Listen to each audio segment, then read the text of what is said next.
बच्चों, कैसे हैं आप? आज हम करेंगे असेसमेंट नंबर 5 क्वेश्चन बैक 2 का question number 8 state whether each of the following statements is true और फॉल्स। यहाँ पे है हमारे पास फर्स्ट नंबर और सेकंड नंबर का प्रोडक्ट इक्वल है एचसीएफ और एलसीएम के लिए। That means first statement is false. B part. If a number is divisible by 6, it must be divisible by 12. अगर एक नंबर 6 के साथ डिविजिबल है वो 12 के साथ भी डिविजिबल होगा। ये कैसे, आइए एक एग्जाम्पल की हेल्प से समझते हैं।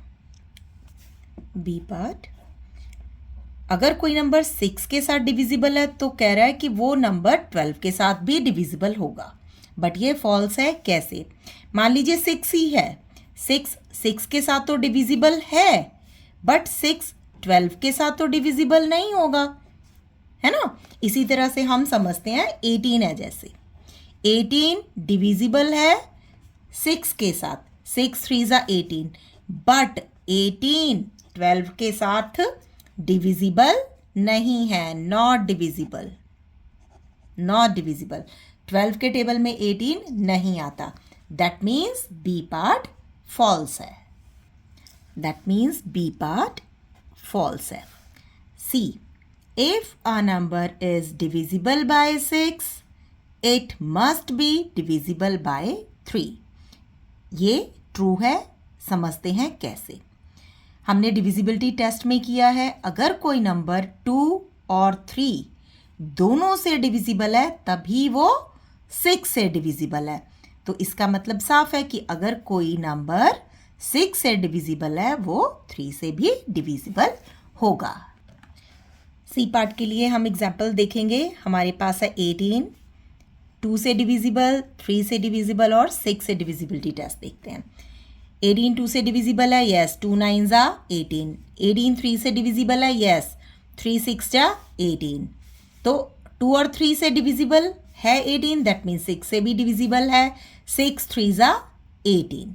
इसीलिए हमने ये ट्रू किया है कि अगर कोई नंबर 6 से डिविजिबल है तो वो 3 से भी डिविजिबल है, वो 2 से भी डिविजिबल होगा, इसलिए ये ट्रू है।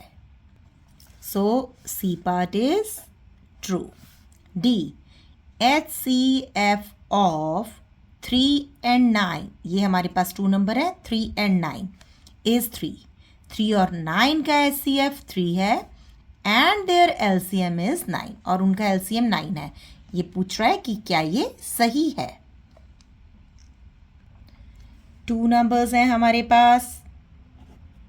फर्स्ट नंबर है 3, सेकेंड नंबर है 9, HCF हमें बोला गया है 3 है, उनका LCM हमें निकालना है। तो इसके लिए हम अपना फॉर्मूला लगाएंगे। First number multiply by second number is equal to HCF and LCM। Formula लगाते हैं।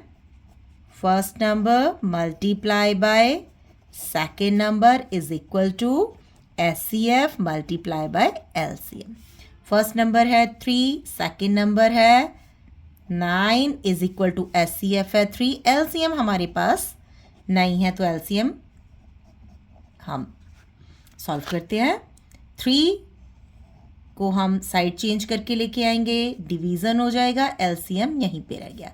3 से 3 कट हो गया तो LCM कितना आया? LCM is 9।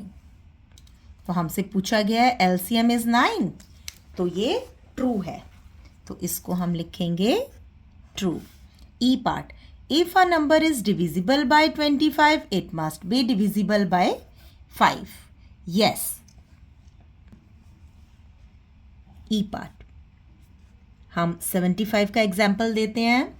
75 is divisible by 25. 25 3 जा 75, तो क्या 75 5 से भी डिविजिबल होगा?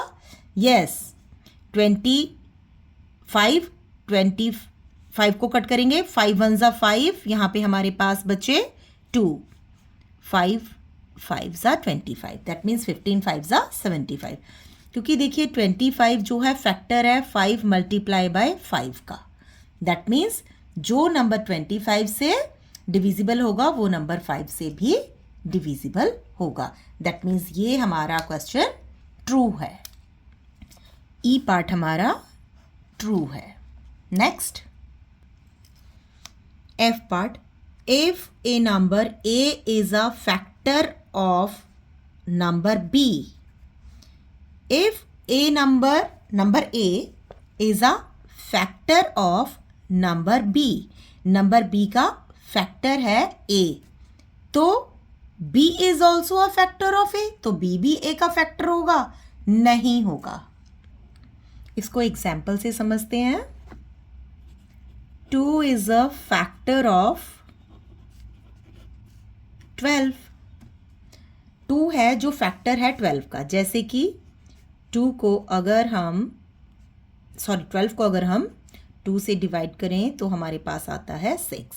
सो 2 is a factor of 12, but 12 is not a factor of 2। अब 2 के टेबल में 12 तो नहीं आता, तो 12 2 का फैक्टर नहीं है, not a factor. So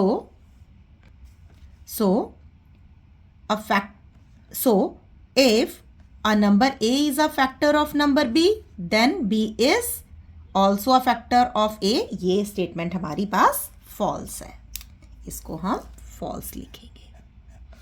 G, the HCF of 26 and 27 is 1। Yes, आइए देखते हैं कैसे। जी क्वेश्चन, 26 के फैक्टर्स हैं 1, 2, 13, 26। 27 के फैक्टर है 1, 3, 9 एंड 27। अब HCF क्या है? Highest common factor. इनमें से कॉमन क्या है? 1 यहाँ पे भी है, यहाँ पे भी है। और नंबर्स देखें तो कोई भी 26 का 27 में नहीं है, 27 का 26 में नहीं है, तो HCF क्या आया इनका? 1। दैट मीन्स जी स्टेटमेंट है वो ट्रू है कि 26 और 27 का अगर HCF लेंगे तो वो होगा 1। जिनका HCF 1 होता है वो नंबर्स को प्राइम कहलाते हैं, तो 26, 27 को प्राइम है। जी पार्ट हमारे पास ट्रू है। H, a factor of a number cannot be greater than the number. एक नंबर का फैक्टर उस नंबर से ग्रेटर नहीं हो सकता, ये हमारे पास ट्रू है। आइए देखते हैं कैसे।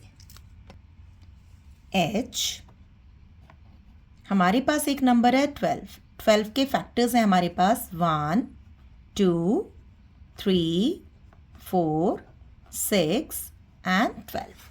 ये सभी 12 के फैक्टर्स हैं। जो स्मॉलेस्ट फैक्टर है वो 1 होता है और जो हाईएस्ट फैक्टर है वो नंबर इटसेल्फ होता है। 12 का फैक्टर हाईएस्ट क्या है? 12। तो किसी भी नंबर का फैक्टर उस नंबर से ग्रेटर नहीं होता है। दैट मीन्स एच स्टेटमेंट है वो हमारे पास ट्रू है। एच स्टेटमेंट है हमारे पास ट्रू है। Next I, coprime numbers are also prime. Coprime number prime भी होते हैं? फॉल्स। अभी हमने जस्ट जी किया है क्वेश्चन। 26 और 27 को प्राइम थे, इसीलिए इनका HCF 1 है, बट ये प्राइम तो नहीं है, ये तो कॉम्पोजिट नंबर है। 26 के भी कई फैक्टर्स थे और 27 के भी कई फैक्टर्स थे। दैट मीन्स ये स्टेटमेंट आई फॉल्स है। J, if A is divisible by B. अगर एक नंबर ए है हमारे पास, वो डिविजिबल है बी से, then A is divisible by any of the factors of B। तो वो B के किसी भी फैक्टर से डिविजिबल होगा। Yes, this statement is true। कैसे? आइए एग्जाम्पल से सॉल्व करते हैं। I पार्ट, अब हमारे पास ये नंबर है A और ये नंबर है हमारे पास B। नंबर A डिविजिबल है B से, ठीक। 48 इज डिविजिबल बाय 12, कितना आया हमारे पास? 4, ठीक। तो अब हम B के फैक्टर्स देखते हैं। फैक्टर्स ऑफ 12, फैक्टर्स ऑफ 12 हमारे पास है 1, 2, 3, 4, 6 एंड 12। ये नंबर्स 12 के फैक्टर हैं। दैट मीन्स अब 48 कह रहा है कि बी के सभी फैक्टर से भी डिविजिबल होगा। यस, 1 से करेंगे 48 को 1 से डिवाइड करेंगे 48। अब आ गया 2, 48 को 2 से डिवाइड करेंगे 24, 48 को 3 से डिवाइड करेंगे 16। यहाँ पे नेक्स्ट है 4, 48 को डिवाइड करेंगे 4 से तो 12। नेक्स्ट है हमारे पास 6, 48 को अगर हम 6 से डिवाइड करेंगे तो हमारे पास 8 आएगा। 48 को अगर 12 से डिवाइड करते हैं तो हमारे पास 4 आता है। दैट मीन्स अगर एक नंबर ए डिविजिबल है बी से तो बी के जितने भी फैक्टर्स होंगे उन सब से भी वो नंबर ए डिविजिबल होगा। ये स्टेटमेंट ट्रू है। तो ये हमारे पास जे स्टेटमेंट है, ये हमारे पास ट्रू है। नेक्स्ट के, every 2 consecutive numbers are co-prime। Consecutive numbers कौन से होते हैं? लगातार एक के बाद एक जो नंबर होते हैं वो हमें बताया जा रहा है कि वो को प्राइम है। कैसे? कोई भी नंबर ले लेंगे, जैसे कि अभी हमने 26 और 27 किया था लास्ट में, ये कॉन्जिक्यूटिव है। 27 के जस्ट आगे 26 के जस्ट आगे 27 है, तो इनका HCF क्या था? 1 निकाला था। इसी तरह एक एग्जांपल लेते हैं 6 एंड 7 की। 6 एंड 7 में कॉमन फैक्टर है वो क्या होगा? HCF है वो क्या होगा? 1, क्योंकि कोई भी ऐसा टेबल नहीं है जो 6 और 7 को एक ही नंबर से डिवाइड कर सके। इसी तरह से अगर हम लेते हैं 8 और 9, इनका HCF है वो भी 1 होगा, क्योंकि कोई भी ऐसा नंबर नहीं है जो 8 और 9 को सेम टेबल से डिवाइड कर सके। दैट मीन्स जितने भी कॉन्जिक्यूटिव नंबर्स होते हैं वो को प्राइम होते हैं। तो ये हमारे पास स्टेटमेंट ट्रू है। Next, LCM of any 2 distinct number is always greater than their HCF। ये स्टेटमेंट ट्रू है। हमने पीछे कितने ही नंबर्स का किया है कि HCF जो होता है वो छोटा होता है और LCM बड़ा होता है, बिगर होता है। Yes, true. Next, M part, in finding HCF by long division method, the last quotient obtained gives the HCF। quotient नहीं देता, लास्ट quotient नहीं, लास्ट डिवाइजर।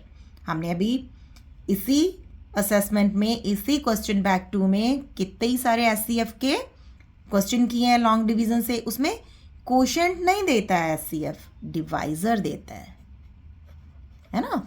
तो ये स्टेटमेंट हमारी फॉल्स है। Next, 91 is a composite number. Composite number क्या होता है? जिसके 2 से ज़्यादा फैक्टर होते हैं। दैट मीन्स 1 और द नंबर इटसेल्फ को छोड़कर और भी फैक्टर्स होते हैं। यहाँ पे हम 91 के फैक्टर्स देखते हैं, 1, 7, 13 और 91।